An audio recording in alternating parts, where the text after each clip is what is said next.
السلام عليكم ورحمة الله وبركاته. الحمد لله رب العالمين والصلاة والسلام على أشرف المرسلين وعلى آله وأصحابه وأزواجه وذرياته وأهل بيته أجمعين. கண்ணியத்திற்கும் பெருமதிப்பிற்கும் உரிய பெரியோர்களே, சகோதரர்களே, எல்லாம் வல்ல அல்லாஹ் ஜல்ல ஜலாலுஹு நாம் செய்யக்கூடிய எல்லா நல்வணக்கங்களையும் முகஸ்துதியின்றி இஹ்லாஸான முறையில் இறைவனுக்காக மட்டுமே செய்யப்படும் நல்வணக்கங்களில் நம் வணக்கங்களை அல்லாஹ் ஆக்கிக் கொள்வானாக. நாம் செய்யக்கூடிய வியாபாரங்களிலும் தொழில்துறைகளிலும் நஷ்டம் இல்லாத ஹலாலான ஒரு நிரம்ப லாபத்தை பெற்று அந்த லாபகரமான வாழ்க்கையை கொண்டு தம் தேவைகளையும் தேவை உடையவர்களின் தேவைகளை நிறைவேற்றக்கூடிய நல்ல பொருளாதாரத்தையும் உள்ள விசாலத்தையும் அல்லாஹ் நம் அனைவருக்கும் வழங்கி அருள்வானாக. கஞ்சத்தனம் என்கிற தீய பண்பை விட்டு அல்லாஹ் நம்மை பாதுகாத்துக் கொள்வானாக. நம்மை இந்த உலகத்தில் வாழ வைக்கும் காலமெல்லாம் நோயினுடைய ஒரு ஆரோக்கியத்தோடு அல்லாஹ் நம்மை வாழ செய்வானாக. அந்த ஆரோக்கியமான வாழ்க்கையை கொண்டு அல்லாஹ் ரசூலில் இருக்கக்கூடிய அனைத்து நல்லவர்களையும் புரியக்கூடிய நல்ல முத்தகீன்களின் கூட்டத்தில் நம்மை ஆக்கி அருள்வானாக. திடீர் மரணங்களை மற்றும் தீய மரணங்களை விட்டும் கேவலமான நோய்களை விட்டும் அல்லாஹ் நம்மையும் நம் குடும்பத்தையும் நம் சமூகத்தையும் முழுமையான முறையில் பாதுகாத்துக் கொள்வானாக. மருத்துவமனையில் செலவினங்களை விட்டும் வேதனைகளை விட்டும் அல்லாஹ் நம்மை காத்தருவானாக. நம்மில் யாரெல்லாம் நோயால் பாதிக்கப்பட்டு வீடே கதி என்றும் ஆஸ்பத்திரியை கதி என்றும் அல்லல் பற்றும் அவதியுற்றும் இருக்கிறார்களோ அந்த மக்களுக்கெல்லாம் அல்லாஹ் நோயை போக்கியுடன் ஆரோக்கியத்தை வழங்கி அருள்வானாக. அவர்களை கொண்டு அவர் குடும்பத்திற்கும் சமூகத்திற்கும் நல்ல பலன்களை தந்தருவானாக.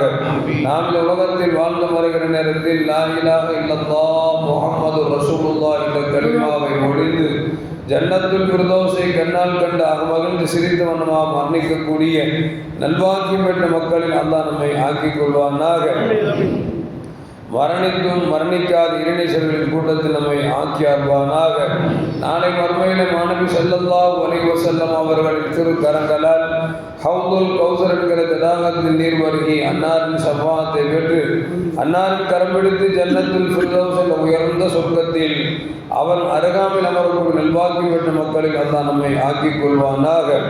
எல்லாவற்றுக்கும் மேலாக இறை அன்பை பெற்று இறைவனை பார்த்து பரவசம் அடையக்கூடிய அருளிக்காவையும் அருளாம் பெற்ற மக்களாக ஆக்கி தந்தருவானாக. நரக நெருப்பை விட்டும் நம்மையும் நம் குடும்பத்தையும் நம் சமூகத்தையும் நமக்கு முன்னால் வாழ்ந்து மரணித்துவிட்ட அத்தனை மூமினான பெருமக்களையும் அல்லாஹ் நரகத்தை விட்டு காப்பாற்றி சோனத்துக்கு வாஜிபானவர்களாக அல்லாஹ் நம்மை ஆக்கிக் கொள்வானாக. அருமையான மூமின்களை, நோன்பு 21 அமர்ந்திருக்கிறோம். கடகடவென்று ரமலானுடைய 2 பகுதி கடந்து விட்டது. இன்னும் ஒரு பகுதி மட்டும் மீதம் இருக்கிறது. முன்னாலாம் நோன்பு வெட்டுச்சு 20 வரைக்கும் அசையில ஒசந்தலன்னு மெதுவாக போகும். இந்த கடைசி பகுதி ரொம்ப வேகமாக போகும். ஆனால் இப்போ நோன்பு ஸ்டார்ட் ஆன மாதிரி தான் தெரிஞ்சு அது எந்த ஸ்பீடில் போச்சுன்னே தெரியல. அவ்வளோ வேகமாக 20 கடந்துருச்சு. 20 கடந்துருச்சு அப்படின்னா பின்னி 10 இன்னும் அடுத்து சும்மா வந்துட்டா முடிஞ்சு போச்சு. அது மாதிரி சூழ்நிலைக்கு ஆகி போச்சு. நோம்பு 17 வந்துட்டா நோம்பு 20 முடிஞ்ச மாதிரி, 27 வந்துருச்சுன்னா நோம்பே முடிஞ்ச மாதிரி நமக்கு வந்துருச்சு. இப்போ காலங்கள் வேகமாக கடப்பதன் மூலியம் என்ன விளங்கணும் அப்படின்னா நம்மளோட ஆயுள் வேக வேகமாக குறைந்து கொண்டு இருக்கிறது அப்படிங்கிறத நம்ம விளங்கணும். இப்போ ஆயுள் வேக வேகமாக முடிகிறது என்று சொன்னால் நம்ம அடுத்த கட்ட கபர்ஸ்தானுக்கு நமக்கு ஒரு சூழ்நிலை இருக்குது. இப்போ அந்த எப்போ நமக்கு வரும்னு சொல்ல முடியாது. அந்த கபரில் கேட்கப்படக்கூடிய கேள்விகளுக்கு நாம் என்ன தயாரித்து வைத்திருக்கிறோம். கபருக்கு போய் சேர்றதுக்கு நம்ம சொல்லுவாங்க குழிக்கு என்ன சேர்த்து வச்சுருக்கோம் அப்படிம்பாங்க.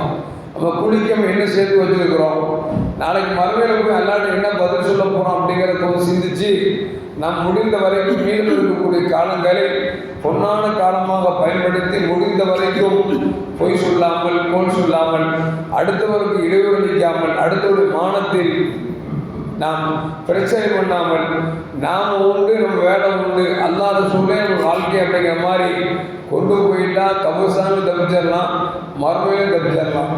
அதனால தான் அல்லாஹ் ஜெல்லாலும் பாருங்கள், நல்லது செஞ்சால் சொர்க்கம் தர்றேங்கிறான், சொர்க்கத்தை ஆறுகள் ஓடுகிறது அப்படிங்கிறான், பழங்கள் நிறைய கூத்து குழம்புங்கிறான், ஒரு குடத்தை கடிச்சு அடுத்த குடத்தை கடிக்கும் போது அது அதை விட டேஸ்டாக இருக்குங்கிறான், உங்களுக்கு பட்டாடை தருவேன் அப்படிங்கிறான், மதுவாறு ஓடுதுங்கிறான், தேனாறு ஓடுதுங்கிறான். ஏன்னா நீ நல்லமல் செஞ்சு இதையெல்லாம் பெறணும் அப்படின்னு சொல்கிறான். அதே பாவத்தை செஞ்சீங்கன்னா நரகம் கடுமையாக இருக்கும் அப்படிங்கிறான்.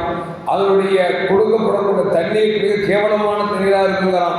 நரகத்தை விட கடுமையாக வச்சிருக்கிறான். அந்த விதத்தில் பார்க்கிற போது இந்த 21 to 30 வரைக்கும் நரகத்தை விட்டு பாதுகாப்பு தரக்கூடிய நாட்கள் இந்த நாட்கள். இப்போ இந்த நாட்களில் வந்து நரகம் எந்த அளவுக்கு கொடூரமானதுன்னு விளக்கிட்டோம்னா நான் முடிஞ்ச அளவுக்கு நரகத்தை பற்றி நம்ம அல்லாட்ட அடிச்சுலாம் யாரெல்லாம் அந்த நரகத்தை விட்டு காப்பாதுன்னு கேட்கலாம். ஆனால் என்னதான் நம்ம நரகத்தை படித்தா கேட்டாலும் சொன்னாலும் நமக்கு இந்த துன்யாவின் மோகம் என்ன செய்யுது அப்படின்னா, பாவமான காரியத்தை விட்டு நம்மால் தப்பிக்க முடியல. அசால்ட்டாக மனிதன் செஞ்சுட்டு போயிடுறோம். நரகம் என்ன என்பதை நான் விளங்குகிற பொழுதுதான் அந்த பாவத்தை விட்டு அது நம்மை பாதுகாக்கும். கண்மணி முகமது ரசூலுல்லாஹி ஸல்லல்லாஹு சொல்றாங்க, ஆதம் அலைஹிஸ்ஸலாம் அவர்கள் அல்லாஹ் பூமிக்கு இறக்கணும்னு அல்லாஹ் அங்கே வெண்டைக்காவும் சுண்டைக்காவும் பச்சை பச்சையாக காய வச்சிருந்தான்.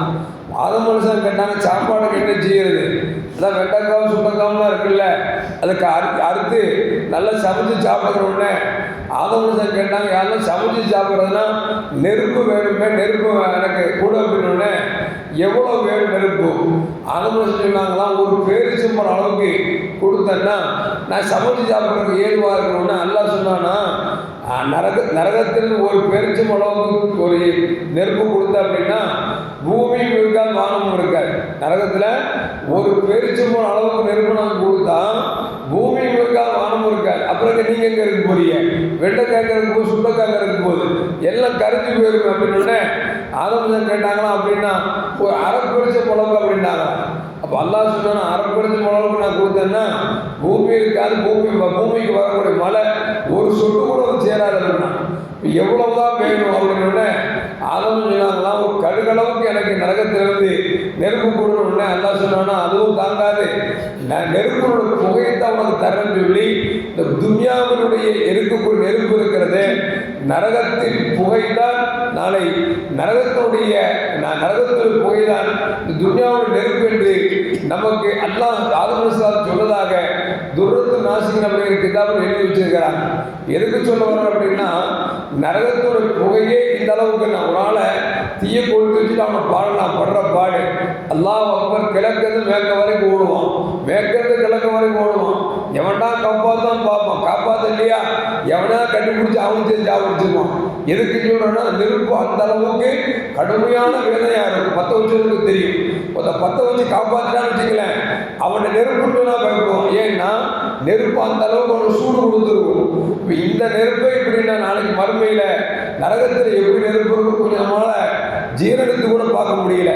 இன்னும் சொல்ல போனால் அருமையான மொழிகளை சமரா ரலியல்லாஹு தஆலா சொல்கிறார்கள், நபிகள் நாயகம் ஸல்லல்லாஹு சொன்னதாக நெருப்பு அங்குள்ள நெருப்பு எப்படி மனிதர்களுக்கு ஜுவாலை கொடுக்கப்படும் அப்படின்னா, சிலருக்கு பார்த்தா அவரோட நெருப்பு கரண்டை கால் வரைக்கும் இருக்குமா, சிலருக்கு முட்டு வரைக்கும் இருக்குமா நெருப்புல அப்படி இருப்பாங்க, சிலருக்கு வந்து இடுப்பு வரைக்கும் இருக்குமா, சிலருக்கு கழுத்து வரைக்கும் இருக்குமா. இப்படி நெருப்புல ரெண்டு ஆனா என்ன ஆகும்? இன்னைக்கு பார்க்கணும், தந்தூரி சாப்பிட்றாங்க.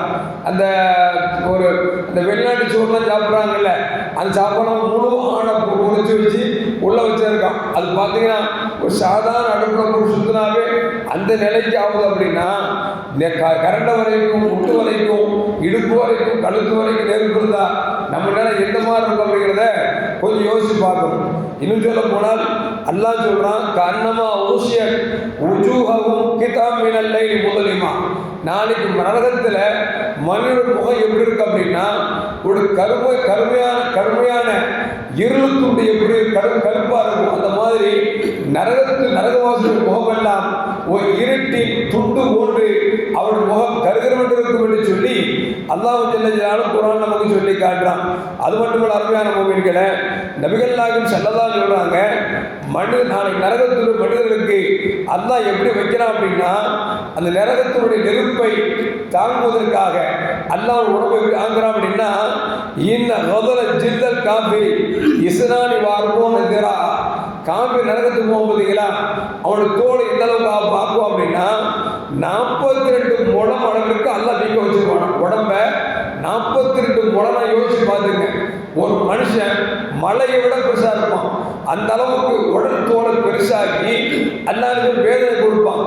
எந்த அளவுக்குன்னா அந்த கொழுப்பு உருகி தோடு சுருங்கி அடுத்த திருப்பி அந்த தோலை பத்தன்னா ஜுலூதன் நாம் தோலை மாற்றி கொடுப்போம். தோல் வந்துருச்சுன்னா அது திருப்பி வாங்குறதுக்கு பல நாட்கள் ஆகும்.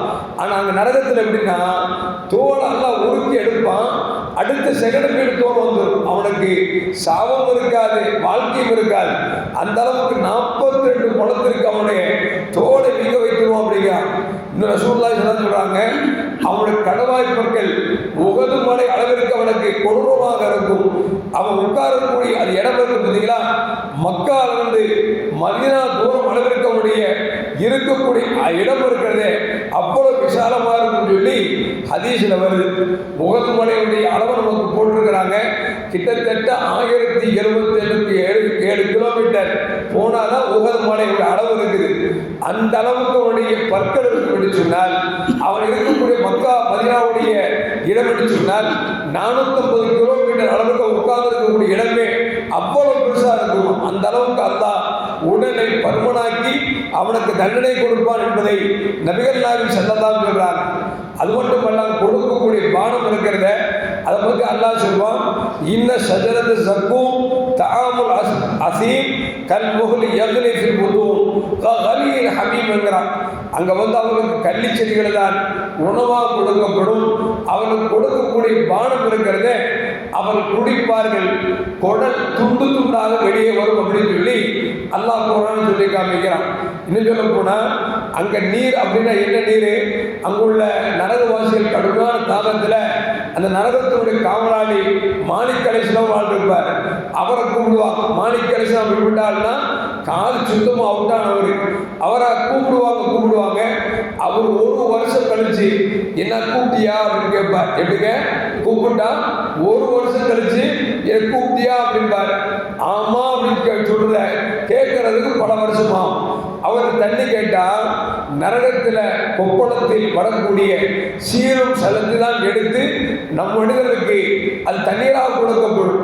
அந்த தண்ணீரை குடிக்கிற பொழுது ஹதீஸ்ல வருது, இந்த உதடு சுருண்டு மேலே போய்விடும், உதடு சுருண்டு கீழே வந்துவிடும். ஒன்றில் கண்ணாடியில் போய் 2 உதடை தூக்கி பாருங்க, நம்ம முகம் இப்ப இருக்குது. அல்லாஹ் அக்பர், நம்மளே பயந்து நம்மளா இவ்வளோ அதிகமாக இருக்கிறோம் அப்படிங்கிற அளவுக்கு இருக்கும். அந்த அளவுக்கு அந்த தண்ணீரை குடிக்கிற பொழுது மேல் உதலும் கீழ் உதலும் அது மேலே சுடும் கீழே சுடும், அது போய்விடும் என்று ஹதீஸிலே வருகிறது. இன்னும் சொல்ல போனால் அருமையான மூமின்களே, காபுலுக்கு எல்லாம் உமருக்கு எல்லாம் சொல்லுவாங்கன்னா நரகம் இருக்கிறது எந்த அளவுக்கு மோசமானது என்று சொன்னால், அந்த நரகத்தை பார்த்தவுடன் நபிமாரும் மலக்குமாரும் சஜ்தா விழுந்துவார்களாம். இப்ராஹிம் அலைஹிஸ்ஸலாம் சொல்லுவாங்களாம், யா நஃப்ஸி என் ஆத்மாவே என்று சொல்லி இப்ராஹிம் அலைஹிஸ்ஸலாம் கதறுவார்களாம். சொல்வார்களாம், 70 நபிமார்கள் செஞ்ச அமலை ஒன்று சேர்த்தால் கூட இந்த நரகத்தை விட்டு நாம் பாதுகாப்பு பெற முடியாது என்று சொல்லி அவர்கள் பேசிக் கொள்வார்கள் என்பதையும் வரலாறு நமக்கு சொல்லி காட்டுகிறது. இன்னும் சொல்ல போனால் மேலும் செல்லாது சொல்றாங்க, ஒரு நரகவாசியுடைய மூச்சு காத்து இருப்பதுங்களா, அந்த மூச்சு காத்து அவர் விட்டா 1 லட்சம் பேர் சென்று போயிடுவாங்க. அந்த அளவுக்கு ஒரு மூச்சு காற்றினுடைய அந்த கணம், அந்த ஜுவாலை அந்த அளவுக்கு கடுமையாக இருக்குமா. இப்படி நரகத்தை பற்றி பெருமானார் ஸல்லல்லாஹு எக்கச்சக்கமா சொல்லி தராங்க. ஆனால் நாம் என்ன செய்யறோம் அப்படின்னா, நரகத்தை விட்டு பாதுகாப்பு நம்ம தேடினா கூட நம்ம ஆமீன் சொல்ல ரொம்ப கஷ்டப்படுறாங்க. டெய்லி அசர்லையும் அதே மாதிரி காலையில் ஃபஜ்ர்லையும் அல்லாஹும்ம அஜிர்னா மினன்னார் என்ன அர்த்தம்னா, யாரெல்லாம் நரகத்தை விட்டு பாதுகாத்துரும் கேட்க சொல்லி ரசூலுல்லாஹ் சொன்னாங்க. யார் நாளைக்கு 7 தடவை, இன்னொரு ஹதீஸ்ல 3 தடவை நரகத்தை விட்டு பாதுகாத்து என்று அல்லாஹ்விடத்தில் கேட்கிறார்களோ அவர்களை அல்லாஹ் நரகத்தை விட்டு பாதுகாக்கிறான் என்று நபிகள் நாயகம் ஸல்லல்லாஹு சொன்னதுனாலதான் நம்முடைய இமாம்கள் என்ன செய்யறாங்கன்னா, 5 வக்தில் மனிதனுக்கு தேவையான காமனான துவாக்களை நமக்கு சொல்லி கொடுத்து இமாம் துவா செய்கிறாரு. பின்னால் மாமூன் ஆமீன் சொல்லுங்க அப்படின்னா நம்மால் கேட்கிறாங்க, எங்கெங்க ரசூலுல்லாஹ் தொழுகைக்கு பேர் ஆமீன் சொல்லி துவா செஞ்சாங்க, எங்கேயாவது இடத்துல காமிக்க முடியுமா? நமக்கு வேலை என்னன்னா இப்படி விதண்டாவாதம் பண்ணி பண்ணி மார்க்கமே ஒன்றும் இல்லாமல் இன்னைக்கு ஜீரோவாகி கிடக்கிறான். அல்ஹம்து சூரா கூட பல பேருக்கு தெரியறது இல்லை. ஆனால் கேளுங்க, கூட்டு துவா கூடாதும்பா. அட கூட்டு துவா சிங்கிள் துவான்னு எங்க ஹதீஸ்ல இருக்குது? யாரு கேட்டாலும் துவா தானே. யார்கிட்ட கேட்கிறோம்? ரப்பிட்ட தானே கேட்கிறோம். தனித்தனியா கேட்டாங்கன்னா ஒரு ஆள் கேட்டு ஆமீன் சொன்னான்னா எல்லாம் மார்க்கத்தில் இருக்குது. கேட்டா எங்கேயாவது ஹதீஸ்ல ரசூலுல்லாஹி ஸல்லல்லாஹு அலைஹி வஸல்லம் 5 வக்துக்கு பிறகு துவா செஞ்சாங்கன்னு சொல்றத பார்க்கலாம். நாங்கள் கோடி ரூபாய் தரவில் சவால் விடுறோம். வெறும் வாய்ச்சவடாதான். அவன் அல்ஹம்து சூரா கேட்டு பாருங்க, ஒரு இளவும் தெரியாது. அத்தியாயத்து கேளுங்க, ஒன்றும் தெரியாது. நம்ம காமனான துவா செஞ்சோம்னா ஆமீன் சொல்றோம். எப்படி கேட்கறது தெரியுமா? ஒரு சின்ன பையன் ஸ்கூல் போய் சொல்றான், அதில் இந்த கூட்டு துவா கூடாதுங்கிற என்ன காரணம் அப்படின்னா, இமாம் சாப் என்ன கேட்கிறாருன்னு உங்களுக்கெல்லாம் விளங்குறது இல்லைல்ல. அவர் என்னையமோ கேட்பாரு, அவரை போய் நீங்க பின்பற்றி ஆமீன் ஆமீன்ங்கிறீங்களே. அது ஒருத்தன் சொல்றான், அஜரத்து துவா கேட்கும் பொழுது யா அல்லாஹ் எனக்கு 3 பொண்டாட்டி தருவாயாக, 4 பொண்டாட்டி தருவாயான்னு கேட்கிறாரு. நீயும் ஆமீன் சொல்றிய. இருக்கிற பொண்டாட்டி வச்சு சமாளிக்கிறதுக்கே போதும் உட்கார்ந்துட்டு இருக்கு. 4 பொண்டாட்டிக்கு நரகத்தை வாழ்றதுக்கா? அல்லாஹ் காப்பாற்றும். எதுக்கு சொல்ல வரேன்னா, இமாம் ஷாஃபிஈ இருக்கக்கூடிய நம்பிக்கை கெடுக்கிறதுக்கு சில சைத்தான்கள் எப்படி ஓடுறோம் அப்படின்னா, இமாம் ஷாஃபிஈ ஜகாத்தில் ஏண்டத்தாங்கன்னு சொல்லி துவா கேட்கிறார். இமாம் ஷாஃபிஈ பொண்டாட்டி வேணும்னு கேட்கிறார். அட பாவிங்களா, ஏன் தேவையில்லை? நம்ம ஓதுற துவா பப்ளிக் ஓதுறமே, ரெக்கார்டு பண்ணுங்க.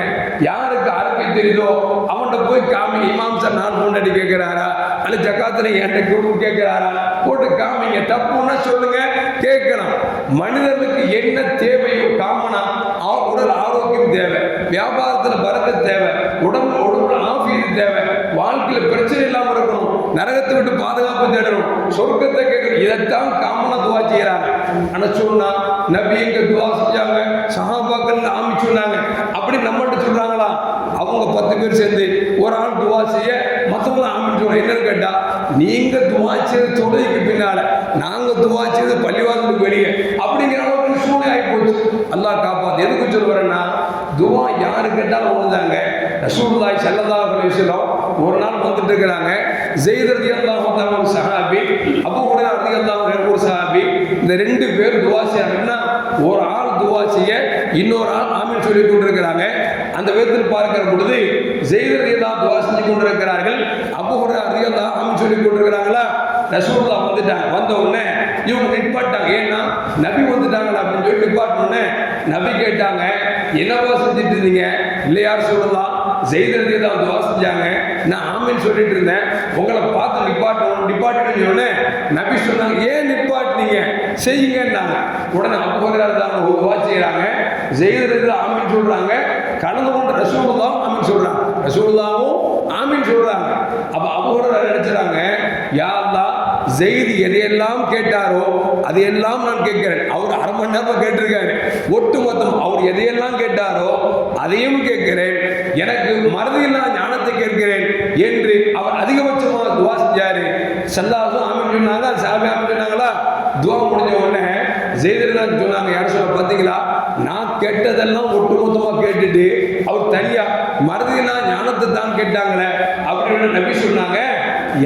யாருக்கு என்ன கிடைக்குமோ அது அவரவருக்கு கிடைக்கும் என்று ஸல்லல்லாஹு அலைஹி வஸல்லம் சொன்னார்கள் என்பது மட்டுமல்ல, ஆமீன் சொன்னார்கள் இருக்குது. அப்ப தொழுகைக்கு வெளியே ரசூலுல்லாஹ் சஹாபாக்கள் துவா செஞ்சாங்க, ரசூலே ஆமீன் சொன்னாங்கன்னு ஹதீஸ்ல வருது. எங்க தொழுகைக்கு வெளியே துவா செய்யறாங்க போது தொழுகைக்குள்ள துவா செய்யக்கூடாது. தொழுது முடிச்ச உடனே ரசூலுல்லாஹ் சொன்னாங்க, ஃபர்தான தொழுகைக்கு பிறகு கேட்கக்கூடிய துவாக்கள் கபூலாக்கப்படும் ரசூலுல்லாஹ் சொல்லியிருக்கிறாங்க. அந்த அடிப்படையில் இமாம் துவா செய்ய மாமூங்க செய்யறாங்க, நம்ம ஆமீன் சொல்றோம். இதை போய் ரசூலுல்லாஹ் எங்கேயாவது செஞ்சிருக்காங்களா? 5 வக்துக்கு பிறகு எங்கேயாவது செஞ்சிருக்காங்களா? ஒரு ஹதீஸை காமிக்க முடியுமா? அட கூமுட்டை, நம்ம தெளிவா சொல்றோமே, ரசூலுல்லாஹ்வே வெளியே உட்கார்ந்து ஆமீன் சொல்லியிருக்காங்க போது தொழுகைக்கு பின்னாடி துவா செய்யல, என்ன தப்பு இருக்கும்? ஏன் இன்னும் சொல்ல போனா அல்ஹம்து சூரா முதல்ல இஹ்தின ஸிராத்தல் முஸ்தகீம் ஸிராத்தல் லதீன அன்அம்த அலைஹிம் துவா செஞ்சு பழக்கட்டும்ல.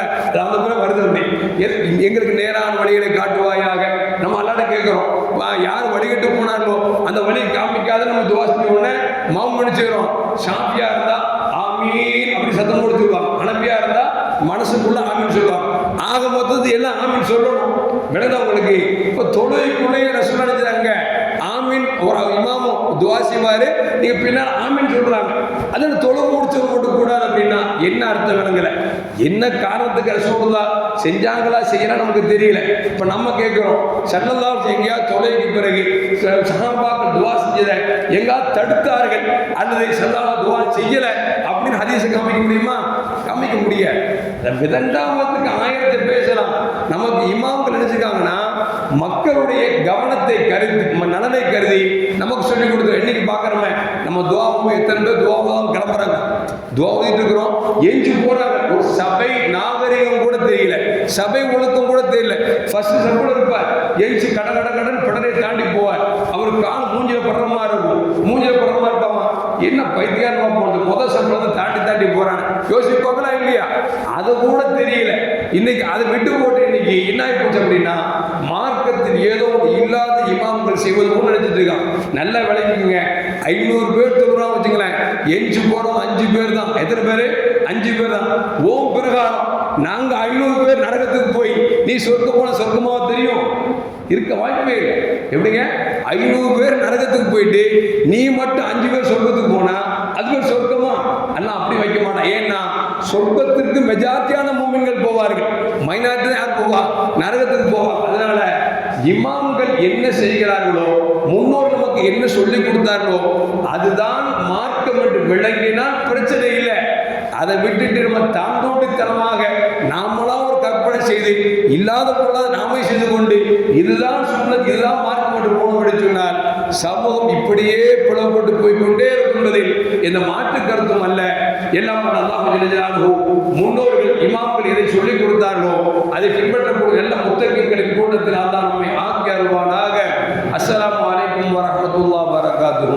ஸல்லல்லாஹு அலா முஹம்மத் ஸல்லல்லாஹு அலைஹி வஸல்லம். ஸல்லல்லாஹு அலா முஹம்மத் ஸல்லல்லாஹு அலைஹி வஸல்லம். ஸல்லல்லாஹு அலா முஹம்மத் யா ரப்பி ஸல்லி அலைஹி வஸல்லிம்.